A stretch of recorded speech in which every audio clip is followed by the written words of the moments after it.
Welcome back once again. आज हम अपने इस वीडियो में करेंगे class 7th English the English tree book की poem a night with a wolf के क्वेश्चन आंसर्स। इस वीडियो में पहले हम इस पोयम की समरी देखेंगे और उसके बाद कंप्लीट सॉल्यूशन और इसका एक्सप्लेनेशन का लिंक आपको डिस्क्रिप्शन में मिलेगा, तो आप वहाँ से देख सकते हैं। तो चलिए वीडियो स्टार्ट करते हैं। Summary of the poem. The poem describes a father telling his child about a frightening experience he once had during a terrible stormy night. तो ये कविता एक पिता के अनुभव की कहानी है, एक भयानक अनुभव जिसे वह अपने छोटे बच्चे को सुनाता है।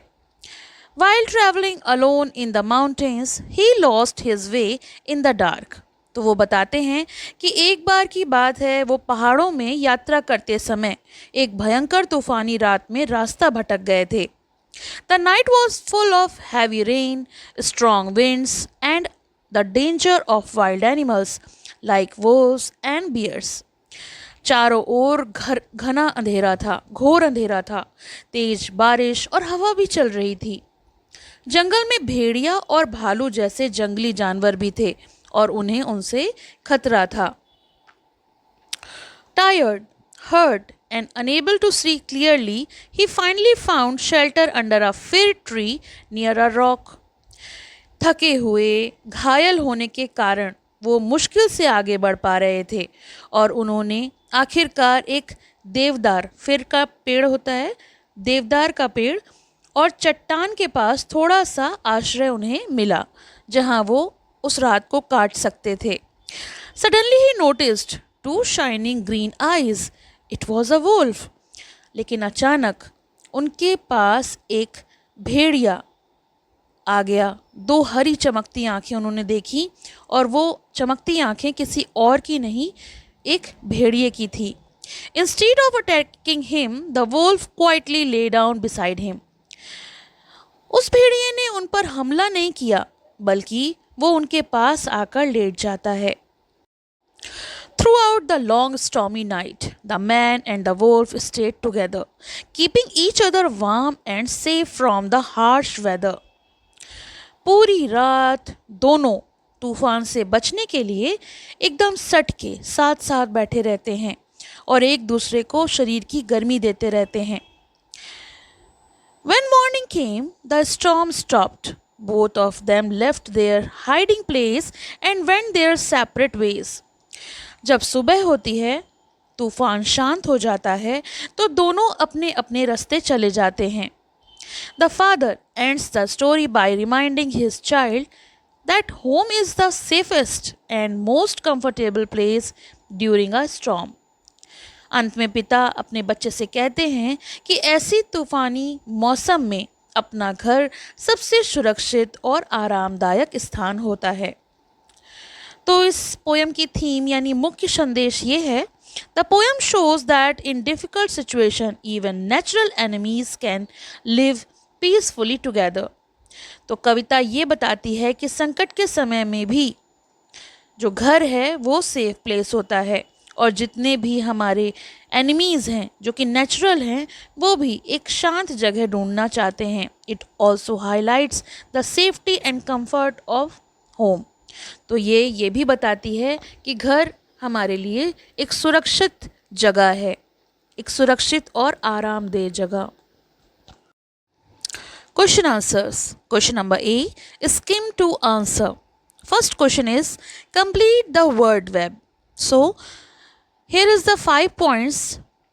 First one, rain pouring, तेज बारिश हो रही है। Second one, strong wind roaring, हवा जोर से गरज रही है। Pitch dark night, घोर अंधेरी रात है। Falling trees, forest crashing, जंगल में पेड़ गिर रहे हैं और जंगल में गिरने की यानी पेड़ गिरने की आवाज़ें आ रही हैं। Awful weather, यानी भयानक मौसम। तो यहाँ पे स्टॉर्म को डिस्क्राइब किया गया है इन 5 पॉइंट्स के ज़रिए कविता में। Question number B, scan to answer. First one, what are these doing. तो यहाँ पे जो पीपल हैं, जो लोग हैं, वो क्या कर रहे हैं या फिर कोई जो चीज़ है वो क्या कर रही है। फर्स्ट वन इज़ चाइल्ड, बच्चा। Sitting near father and listening to the story, पिता के पास बैठकर कहानी सुन रहा है. फादर यानी पिता. Telling a story about his experience in the storm, तो वो अपने तूफानी अनुभव को अपने बच्चे को सुना रहे हैं. सी रेन यानी बारिश. पोरिंग हैवली, तेजी से बरस रही है. D wind, roaring loudly in the woods, जंगल में जोर से गरज रही है. E man on the mountain, पहाड़ पे जंगली लोग. वॉचिंग एंड वेटिंग, देख रहे थे और इंतज़ार कर रहे थे. एफ फॉरेस्ट यानी जंगल. Crashing and trees falling in the storm, तूफान में पेड़ गिर रहे थे और पेड़ गिरने की आवाज़ें हो रही थीं. जी वोल्फ यानी भेड़िया. Lying beside the father and sharing shelter, पिता के पास आकर लेट कर आश्रय को यानी जो जगह थी उसे वो साझा कर रहा था यानी शेयर कर रहा था.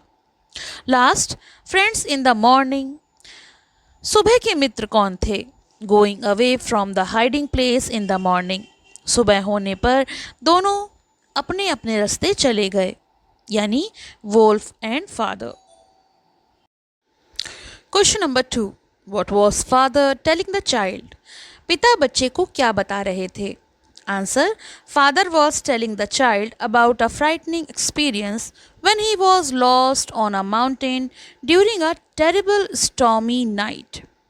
तो बच्चे को पिता अपने अनुभव के बारे में बता रहे थे जब वो एक भयानक तूफानी रात में पहाड़ पर रास्ता भटक गए थे. Question number 3, what did father want as payment, पिता ने कहानी के बदले क्या मांगा. Answer, father wanted kisses from the child as payment for telling the story. पिता ने कहानी सुनने के बदले चुंबन यानी प्यार मांगा. Question number 4, who was watching father in the forest?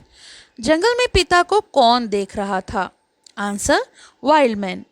Wild men on the mountain were watching and waiting. पहाड़ पर जंगली लोग उन्हें देख रहे थे, उनका इंतज़ार कर रहे थे. Question number 5, what animals were in the forest? जंगल में कौन कौन से जानवर थे? Answer, there were wolves in the forest and bears in the bushes. जंगल में भेड़िए थे और झाड़ियों में भालू थे. Question number 6, where did father look for shelter? पिता ने आश्रय कहाँ ढूंढा? Answer, father looked for shelter under a fig tree with thick branches and behind a rock. पिता ने घनी शाखाओं वाले देवदार के पेड़ के पास और उसके पीछे एक चट्टान के पास आश्रय लिया यानी शरण ली. Question number 7, who shared his shelter? उनकी शरण, उनकी जगह को और किसने साझा किया यानी पिता के साथ किसने आश्रय को साझा किया. Answer, a wolf shared his shelter during the stormy night.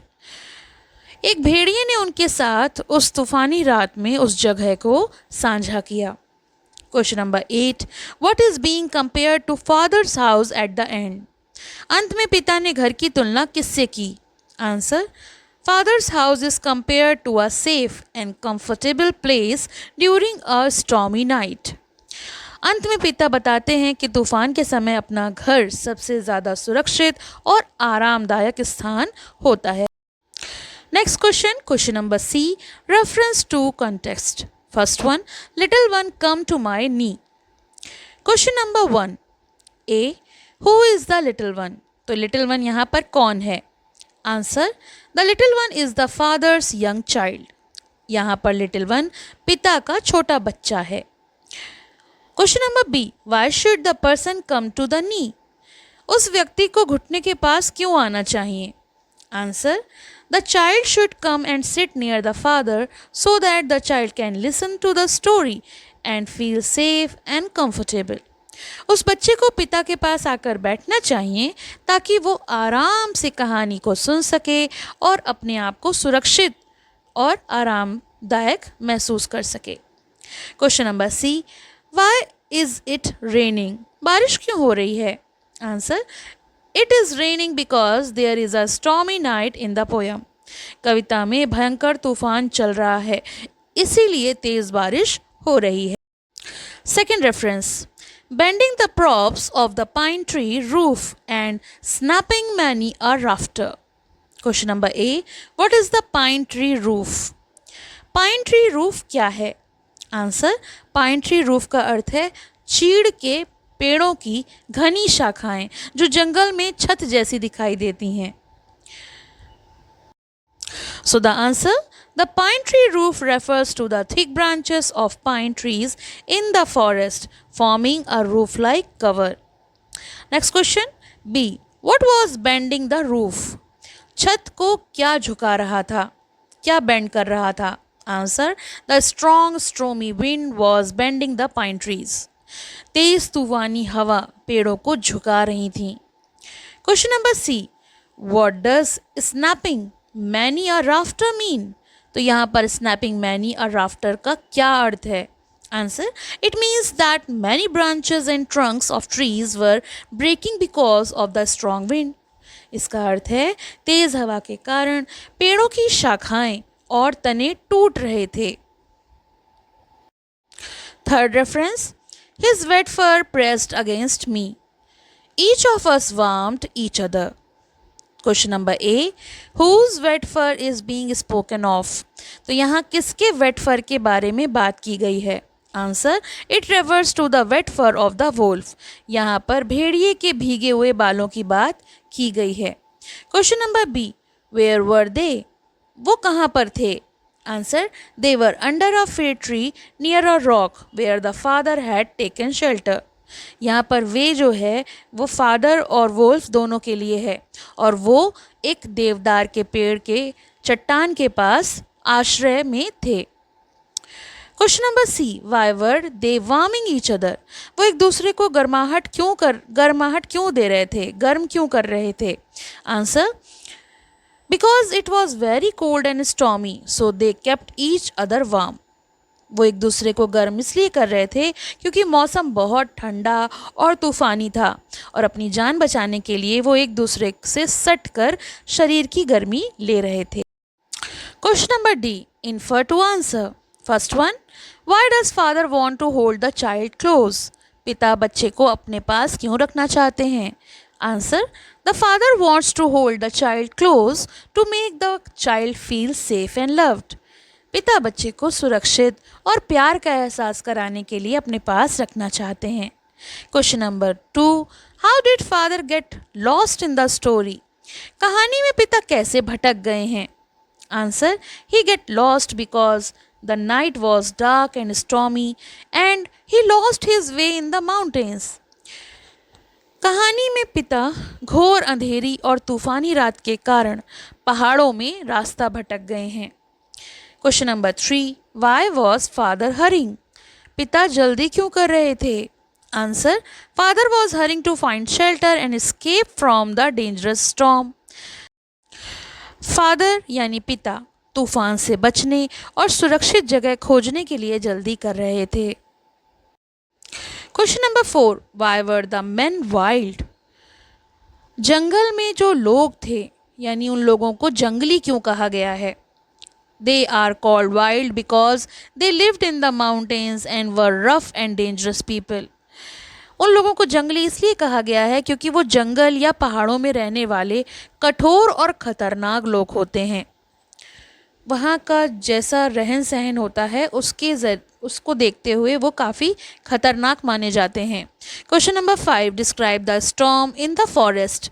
जंगल में तूफान का वर्णन कीजिए, उसको एक्सप्लेन कीजिए। Answer, the storm had heavy rain, strong winds, darkness and the crashing of trees in the forest. जंगल में तेज बारिश, जोरदार हवा, अंधेरा और पेड़ों के गिरने की आवाज़ें थीं। Question number 6, why did the wolf come to the rock? भेड़िया चट्टान के पास क्यों आया? Answer, the wolf came there to take shelter from the storm and rain. भेड़िया तूफान और बारिश से बचने के लिए वहां आया था। Question number 7, how did the wolf and the father become brothers? भेड़िया और पिता भाई जैसे कैसे बन गए? Answer, they became like brothers because they shared shelter and warmth during the stormy night. वो भाई जैसे इसलिए बन गए क्योंकि उन्होंने पूरी रात साथ रहकर एक दूसरे को सपोर्ट किया, सहारा दिया, गर्मी दी। इसलिए उन्हें लगा कि मनुष्य और पशु भाई जैसे हैं। Question number 8, how was the forest warning them through the night? जंगल रात भर कैसी चेतावनी दे रहा था उनको? Answer, the crashing and falling of trees in the forest warn them to danger during the storm. पेड़ों के गिरने और शाखाओं के टूटने की आवाज़ें खतरे की चेतावनी दे रही थीं। Think and answer. Question number 1, by telling the story to the child, what is father trying to do? पिता बच्चे को कहानी सुनाकर क्या करना चाहते थे? Answer, the father is trying to teach the child about courage, kindness and the safety of home. पिता बच्चे को कहानी सुनाकर उसे साहस, दया और घर की सुरक्षा का महत्व समझाना चाहते थे। Question number 2, I crept along in the darkness, stunned and bruised and blinded. Can you explain the 3 things that would have stunned and bruised and blinded the person?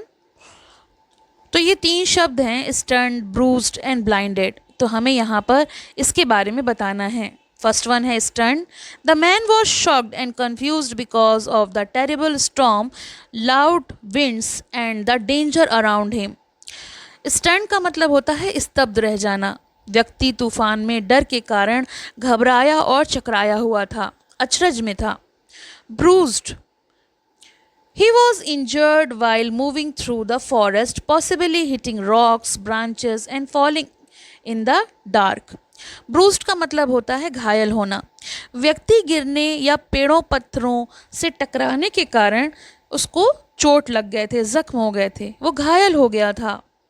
Third है ब्लाइंडेड, यानी अंधा हो जाना। तो वो अंधा नहीं हुआ था, यहाँ पर ब्लाइंडेड का मतलब है कि उसे अंधेरे में कुछ नज़र नहीं आ रहा था। The darkness, heavy rain and strong wind made it very difficult him to see. अंधेरा, बारिश और हवा के कारण उसे ठीक से दिखाई नहीं दे रहा था, वो देख नहीं पा रहा था। Question number 3, usually wild animals are afraid of human beings. In this poem, why did the wolf stay close to the man? आमतौर पर जंगली जानवर मनुष्यों से डरते हैं। इस कविता में भेड़िया आदमी के पास क्यों रहा?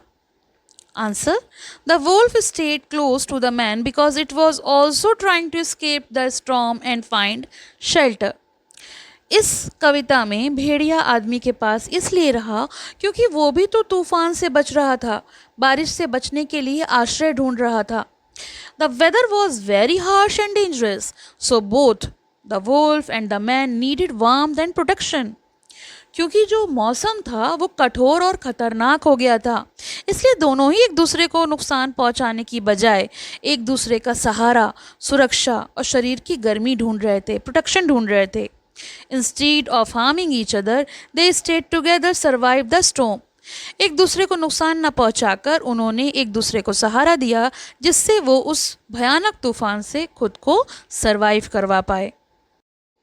Last question of the poem, Imagine you saw the wolf and the man warming each other under the rock. Describe the scene. कल्पना कीजिए कि आपने चट्टान के नीचे भेड़िया और आदमी को एक दूसरे को गर्माहट देते हुए देखा, गर्म रखते हुए देखा एक दूसरे को। उस दृश्य का वर्णन कीजिए। Answer, it was dark and stormy night in the forest. Heavy rain was falling and the strong winds were blowing. जंगल में घोर अंधेरा और तूफानी रात थी। तेज बारिश हो रही थी और हवा जोर से चल रही थी। Under a rock near a fir tree, a tired man, a wolf were sitting close to each other. एक देवदार के पेड़ के पास चट्टान के नीचे एक थका हुआ आदमी और एक भेड़िया पास पास बैठे थे। The wolf's wet fur touched the man and both were keeping each other warm. उस भेड़िए के भीगे हुए बाल आदमी से सटे हुए थे और वो दोनों एक दूसरे को शरीर की गर्मी दे रहे थे। They were showed an unusual friendship and peace between man and animal during a difficult time. तो वो चुपचाप तूफान से बचने के लिए छिपे हुए थे और ये दृश्य मनुष्य और पशु के बीच, जानवर के बीच अनोखे भाईचारे और शांति को दर्शाता था। तो ये तो हो गया पोएम का कंप्लीट सॉल्यूशन, समरी और इसके एक्सप्लेनेशन का लिंक जैसे मैं आपको बता चुकी हूँ डिस्क्रिप्शन में मिलेगा, तो आप वहाँ से देख सकते हैं। और आप मेरे चैनल को सब्सक्राइब कर लीजिए अगर आपको ये वीडियो हेल्पफुल लगा हो, और आपको कोई और चैप्टर चाहिए हो तो मेंशन कर दीजिए। वैसे इस बुक की कंप्लीट प्लेलिस्ट लिंक भी आपको वहाँ से मिल जाएगा, तो आप बाकी चैप्टर्स देख सकते हैं। Thank you for watching, have a nice day. पसंद आया हो तो लाइक करें, शेयर करें और चैनल को सब्सक्राइब करें।